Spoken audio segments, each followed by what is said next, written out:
अब कबीरदास रो रहे हैं, गांव के लोग इकट्ठे हो गए, काशी के सारे। उन्होंने पास में कबीरदास जी के खड़े होकर देखा तो कभी रो रहे थे, कभी हंस रहे थे, फिर रो रहे थे, फिर हंस रहे थे।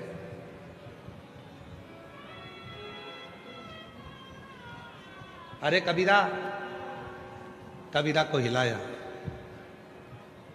क्या हुआ क्या? चलती चक्की देखी नहीं थी कभी जिंदगी में? कबीरदास जी ने कहा चक्की तो बहुत देखी थी, पर जो आज देखी वैसी कभी नहीं देखी थी। तो कहा आज चक्की में क्या देख लिया? कबीरदास जी बोले चक्की में देखा कि गेहूं के दाने अंदर जाते हैं और वो चक्की चलती है और सबको पीस कर आटा बना देती है। इसीलिए रो रहे हो? हाँ। तो फिर हंस क्यों रहे हो? कबीरदास जी कह रहे हंस इसलिए रहा हूं कि उन दोनों चक्की के बीच में कीला लगा है। दाने चक्की के दोनों पार्टों में जाते हैं तो पिस कर आटा बन जाता है, और दाने जो कीले के पास में चिपक जाते हैं वो पिसते नहीं हैं, वो वैसे की वैसे ही रह जाते हैं। वो संसार के अंदर जो भी आया है, जिसने जन्म लिया है, वो संसार में, मोह में, माया में, काम में, लोभ में, तृष्णा में, वासना में, आसक्ति में, सब दूर पिसाता जाएगा, पिसाता जाएगा। परिवार में, नातों में, रिश्तों में, कुटुंब में, कबीले में पिसाएगा और पिसाकर पूरा चूर चूर हो जाएगा। पर समझदारी उसी में है जो कीले के पास में आ गया। कीला कौन सा? तो कबीरदास जी ने तुरंत कहा वो ईश्वर, वो परमात्मा। और मेरे शंकर भगवान की शरणागति में, शिव की शरणागति उस कीले की तरह। एक शिवलिंग का दर्शन करेंगे तो एक गोल पिंडी के रूप में है, और जो उसके दाने जब कीले के पास जाते हैं तो पिसाते नहीं हैं। जो परमात्मा की शरणागति में आ गया फिर वो संसार में कभी पिसाता नहीं है, वो बच जाता है, बच गया।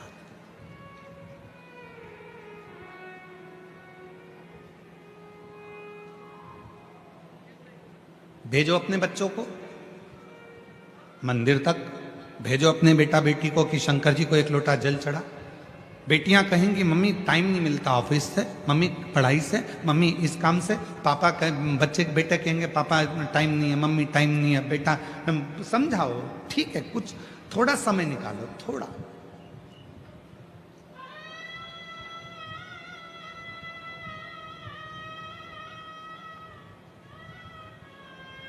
जब व्यक्ति बीमार होता है, एक्सीडेंट होता है, वेंटिलेटर पर पड़ा रहता है, उसके घर में पैसा भी होता है, रिश्तेदार भी होते हैं, खाने के लिए भी होता है।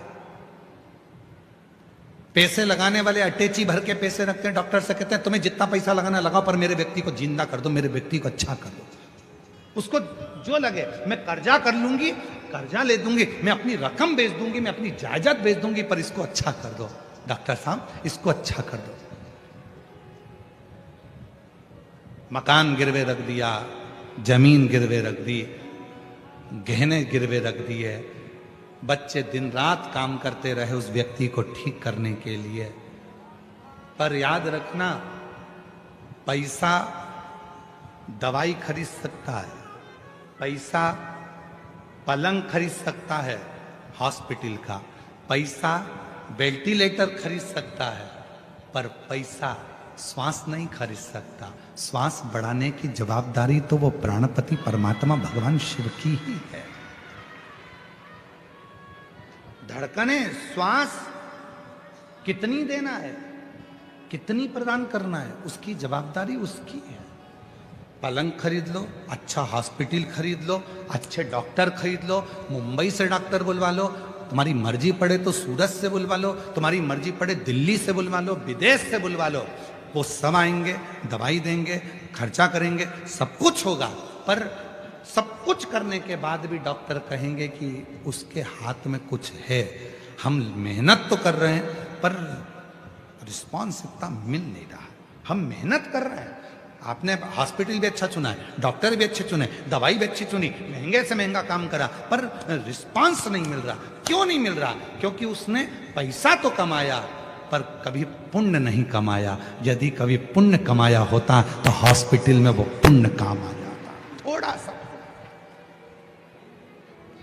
आप कलेक्टर बनो, आप एसपी बनो, आप आईजी बनो, डीआईजी बनो, टीआई बनो, तुम्हारी मर्जी पड़े, मंत्री संतरी कलंतरी, जो तुम्हें बनना है सब कुछ बनो, मना नहीं है। पर परमात्मा से निवेदन करना, मुझे सब कुछ बनाना, पर उससे पहले तेरे चरणों का दास बनाना, क्योंकि अंत समय में कोई नहीं आएगा, तब तुझे आना पड़ेगा। और अंत समय प्रभु आना पड़ेगा, और वचन दिया तो निभाना पड़ेगा।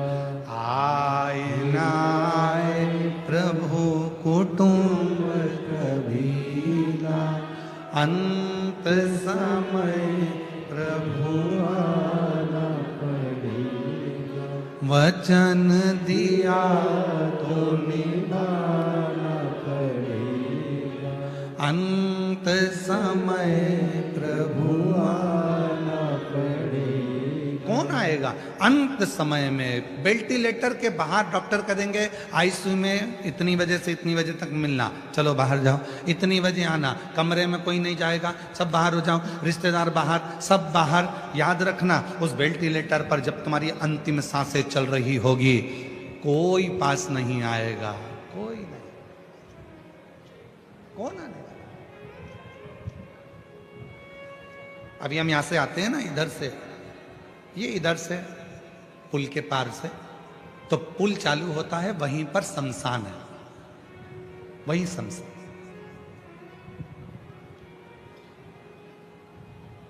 जिस दिन कथा चालू हुई थी उसके दूसरे दिन भी हमने देखा था कि कोई का अंतिम संस्कार हो रहा था। चिता पर अकेला व्यक्ति लेटा हुआ है, बाकी के सारे रिश्तेदार छांव में बैठे हुए हैं, पेड़ के सब छांव। उसमें बेटा भी होगा, उसमें बेटी भी होगी, उसमें जमाई भी होगा, उसमें पति भी होगा, उसमें काका भी होगा, उसमें मामा भी होगा, उसमें रिश्तेदार भी होंगे। जो रिश्तेदार तुम्हारे धन के चक्कर में तुम्हें एक मिनट नहीं छोड़ते थे, आज वो तुम्हें चिता में लेटाकर छांव में पेड़ की बैठे हैं और बीड़ी सूड़ लगकर बीड़ी धुनक रहे हैं। कुछ बेटे बेटे तंबाकू मल रहे थे और मुर्दा जल रहा था, चिता पे लेटा था और वो तंबाकू खा रहे थे। कुछ बैठ के गप्पे लगा रहे थे, मुर्दा, इसमें कोई मामा था, इसमें कोई काका था, इसमें कोई चाचा था, इसमें कोई भाई था, इसमें कोई पापा था, इसमें कोई काका था, इसमें कोई जमाई था, इसमें कोई बेटा था। जितने बैठे थे उसमें सब रिश्तेदार थे, पर अकेला चिता पर जल रहा था। उस समय पर कोई नहीं था, कोई नहीं। जब तन में उठेगी महादेव तेरी आखिरी श्वास में, वो आएगा। जब तन में उठेगी ज्वाला, आग लग रही है, कोई नहीं आ रहा पास में। जब तन में उठेगी ज्वाला, कोई पास ना आने वाला। किसी के पास टाइम नहीं है। आज के जमाने में सबके पास समय इतनी कमी हो गई कि मुर्दे को जलाना है तो भी मोटरसाइकिल साथ लेकर जाते हैं, कितनी जल्दी जलेगा, और वहां भी इंतजार करते, जल्दी करो जल्दी करो जल्दी करो जल्दी करो।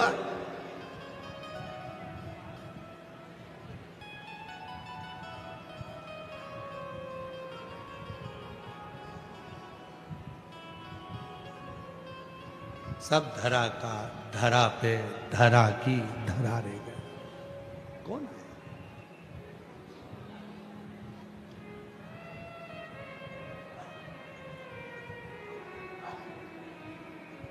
किसका इंतजार?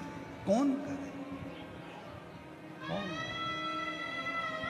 फिर याद आ गई वही वाली लाइन जो हमने पूना में भी गुनगुनाई थी और पहले भी गुनगुनाई थी।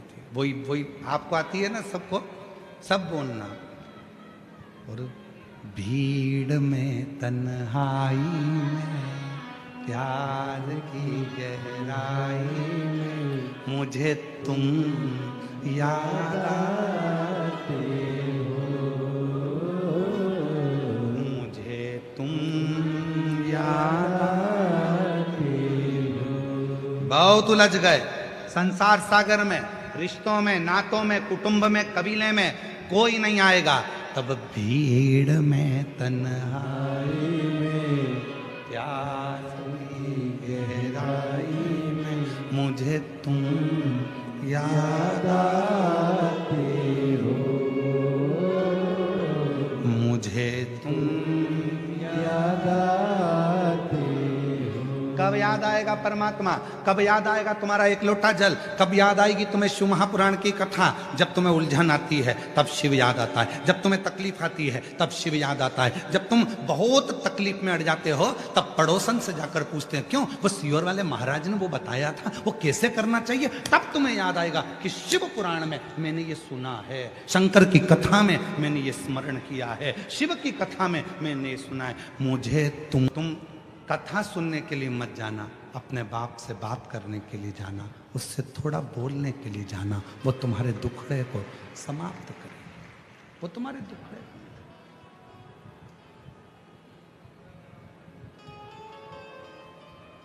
वो तुम्हारे दुखड़े को समाप्त करे। जो पलंग पर से नहीं उठी, जो कभी बोल नहीं सकी, जो कभी चल ना सकी,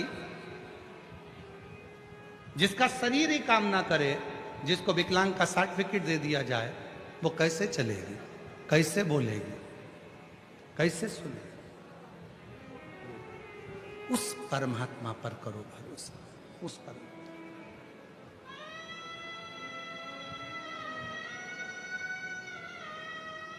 मैंने तेरे ही भरोसे बाबा, तेरे ही भरोसे हवा बिच उड़ती बाबा, डोर हतो छड़ी कटी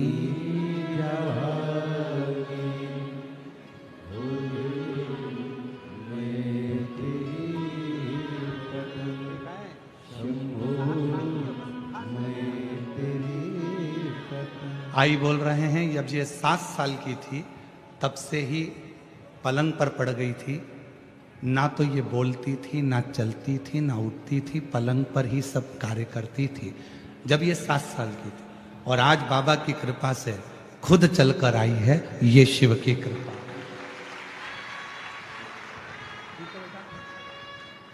तो जैसी भावना लाया वो वैसा ही फल पाया, नहीं खाली उसे लौटाया, वो मन ही मन हर्षा, और कर दिया माला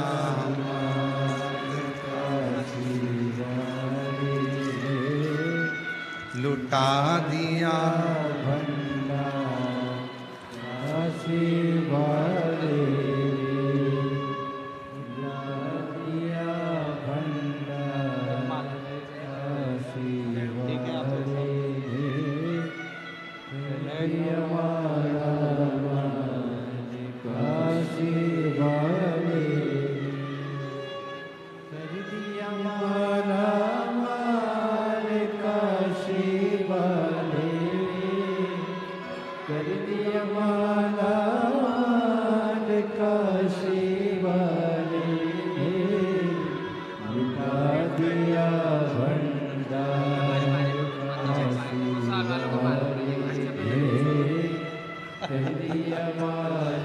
जोरदार ताली बजाएं।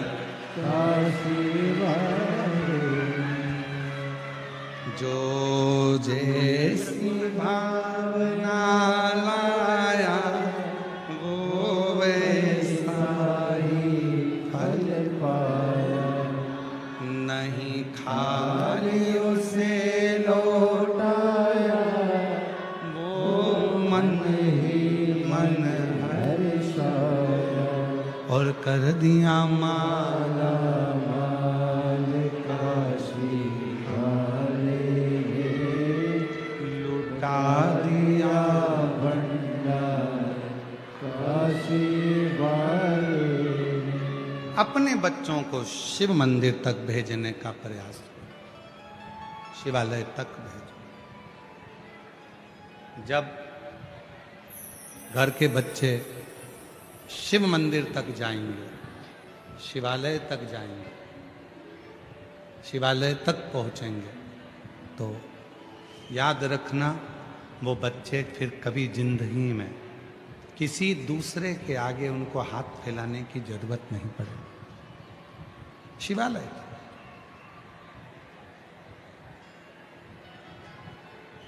शिव तत्व में उनको रमने दो। शिव तत्व,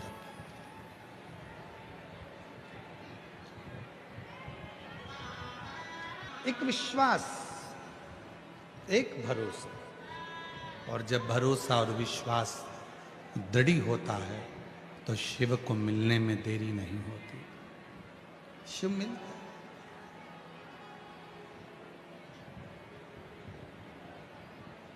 कितना दूर दूर से आप लोग यहां आए हो,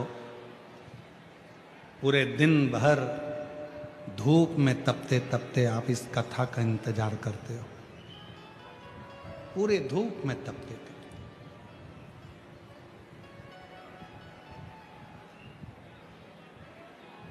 इस मन को परमात्मा तक लगाने का प्रयास करते हो कि कैसे भी शिव हमारे मन की बात को सुन, श्रवण कर, धारण कर।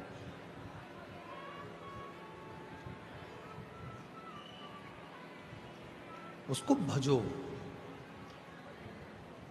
कितना सुंदर एक संवाद है संत तुकाराम जी का।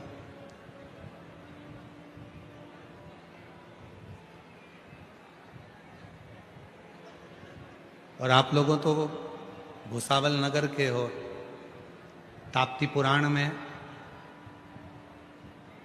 माँ ताप्ती के तट पर भुसावल की बड़ी महत्वता आई है। उसमें कपिलेश्वर महादेव का वर्णन बड़ा सुंदर आया।